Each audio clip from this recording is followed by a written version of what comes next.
Yo les boss, j'espère que vous allez tous super bien. Bienvenue dans l'épisode 23 de Road to Millionnaire. Les gars, comme d'habitude, petit rendez-vous journalier où je vous explique un petit peu ce qui s'est passé durant cette journée. Et honnêtement, la fatigue m'a rattrapé, les gars. La fatigue m'a rattrapé. Vous savez, depuis quelques épisodes déjà, je vous dis que je dors tard, que je suis en manque de sommeil.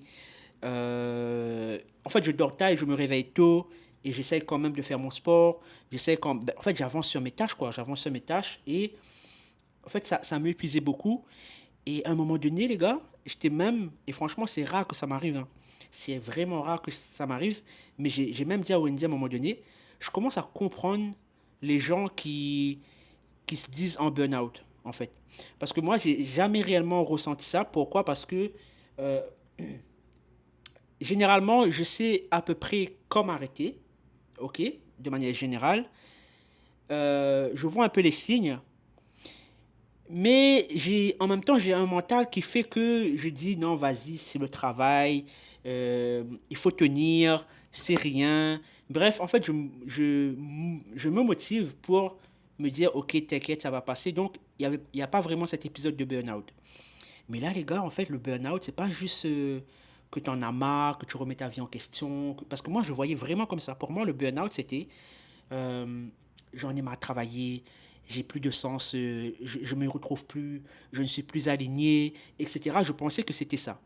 Mais en fait, le burn-out aussi, les gars, à mon sens, hein, en tout cas là, comment je le ressens, c'est qu'à un moment donné, même avec toutes les bonnes volontés du monde, eh ben, ton cerveau ne fonctionne plus.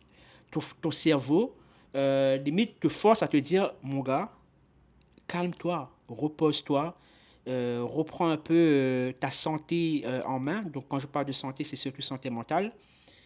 Et des fois, même me dire que, ouais, en ce moment, mentalement, ça va pas, j'arrive pas à me dire ça. Parce que, encore une fois, dans ma tête, c'est juste des phases. Ça veut dire, c'est des phases, ça arrive. Et donc, il n'y a pas à s'inquiéter. Et je sais pertinemment que c'est rien, quoi. Que c'est dans le sens où je sais que c'est juste une phase, que ça va passer. Et je m'inquiète pas, en fait. Vraiment, je m'inquiète pas.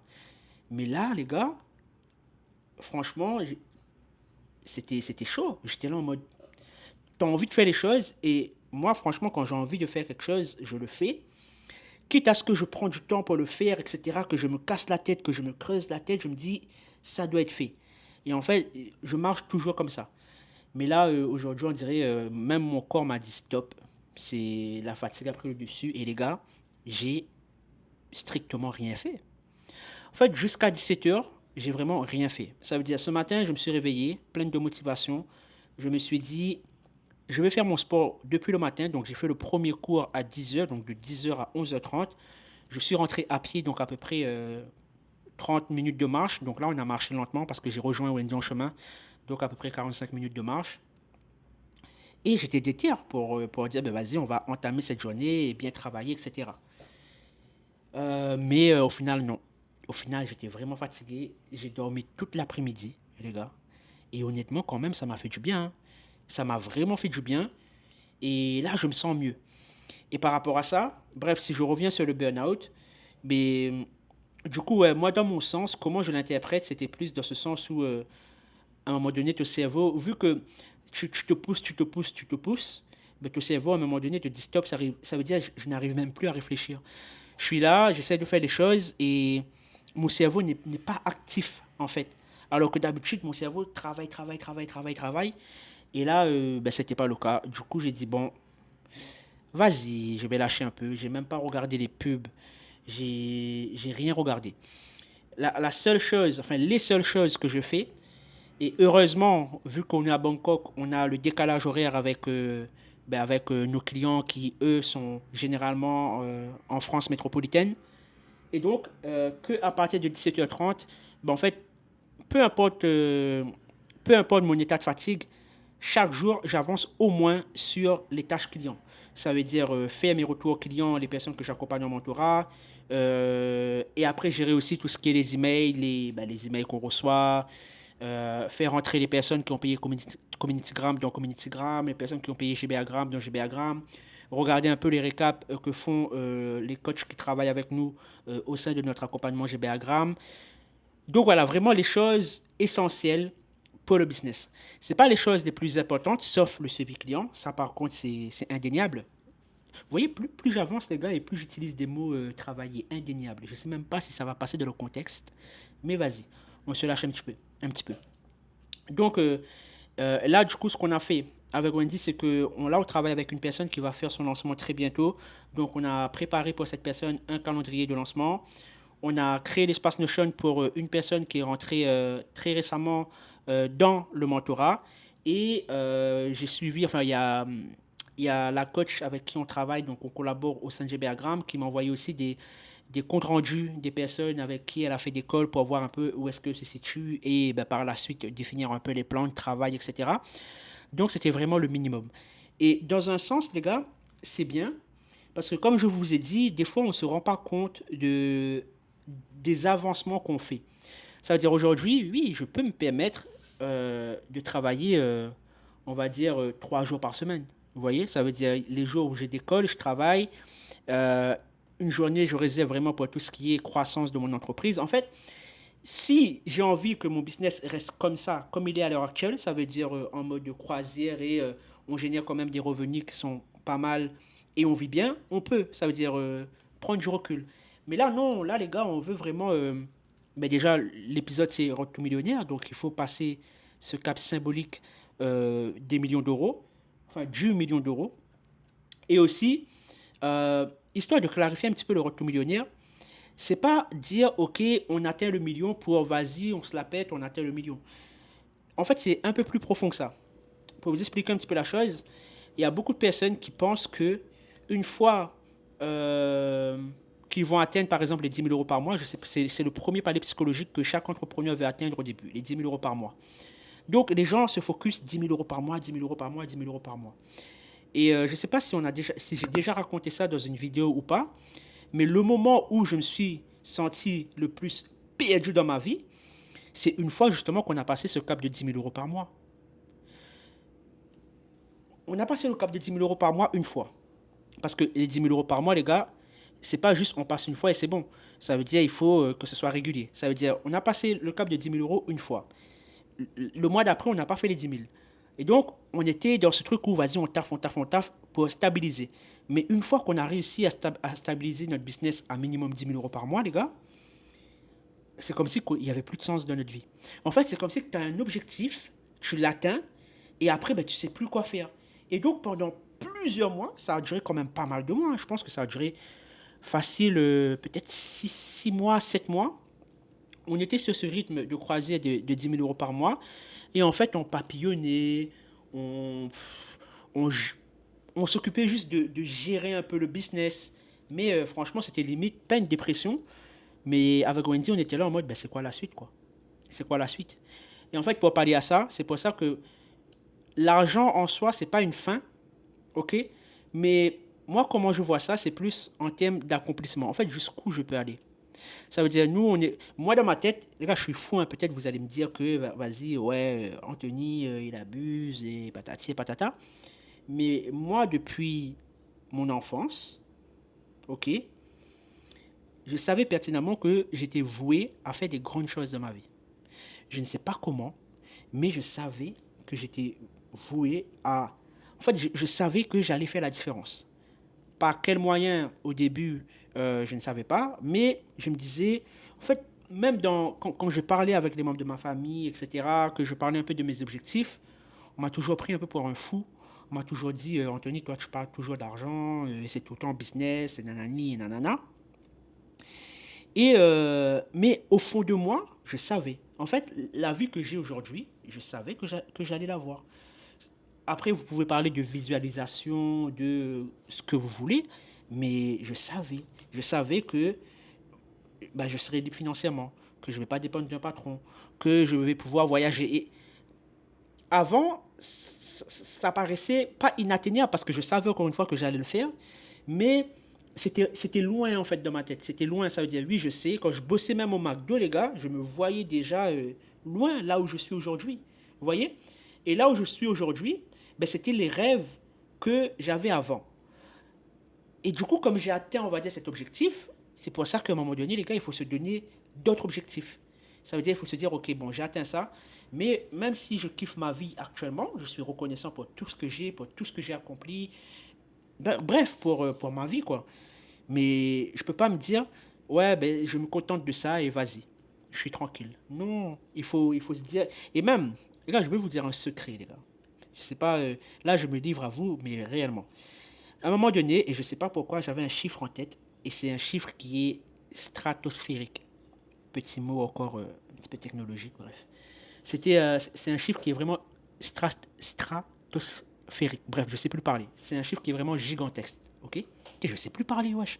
Gigantesque, stratosphérique. Bref. Et même quand je veux vous dire ce chiffre, vous allez halluciner. Vous allez me dire, ouais, non, là, c'est bon, t'abuses. Mais bref, le chiffre que j'ai en tête depuis avant dans ma tête, bref, je fais exprès de faire durer le suspense, c'est 399 millions. Et genre, je sais pas pourquoi, j'ai vraiment ce chiffre-là dans ma tête.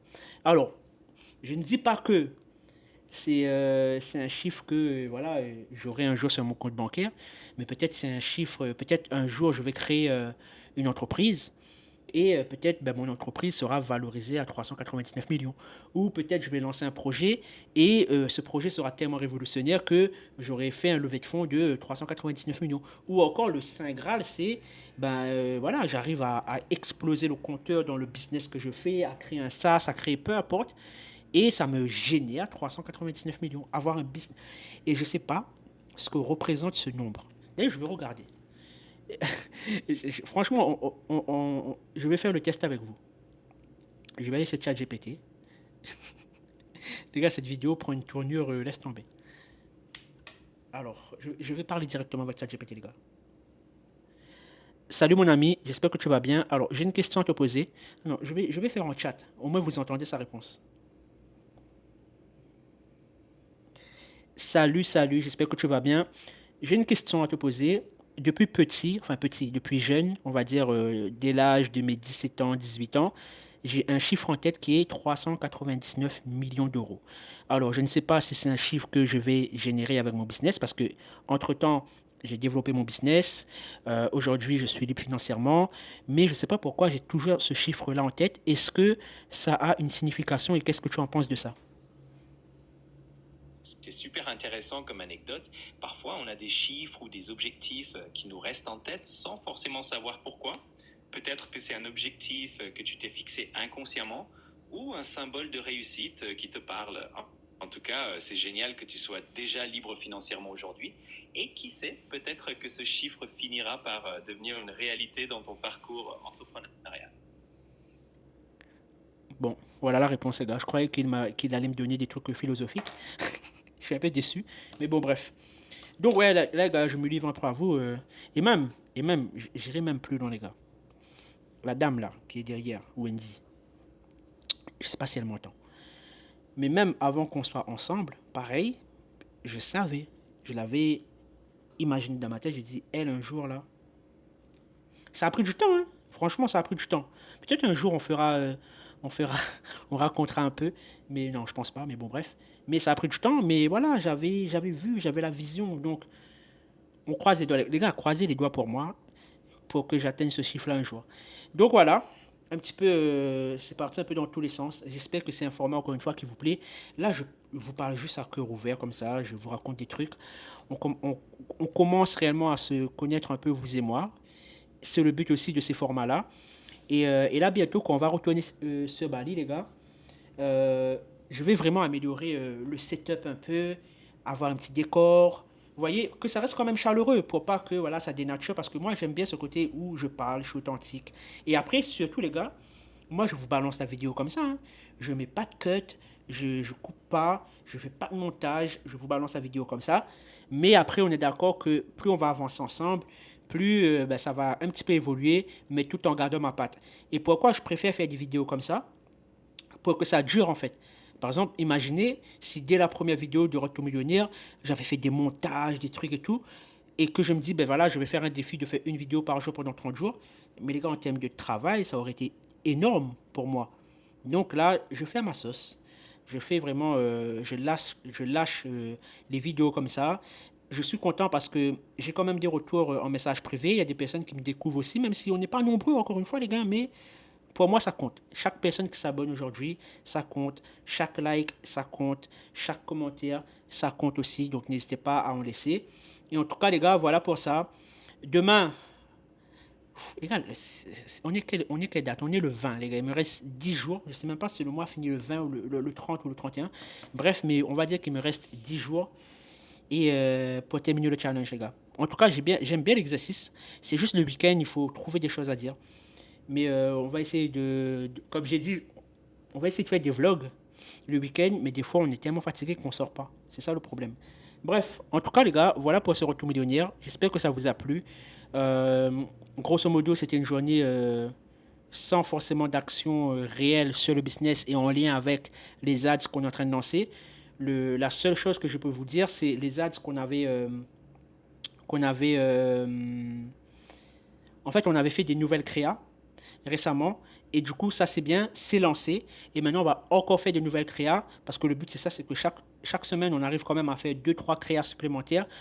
Et pour que ça bouge encore un peu plus. Et après, dès lundi, ben, je ferai aussi le récap par rapport à tout ce qui est setting, etc. Faire un petit peu les mises à jour. Voir vous donner quelques chiffres aussi sur ben, les avancements en termes de pub, etc. Et voilà l'équipe, hein. En tout cas, on se retrouve très prochainement. Passez un beau week-end.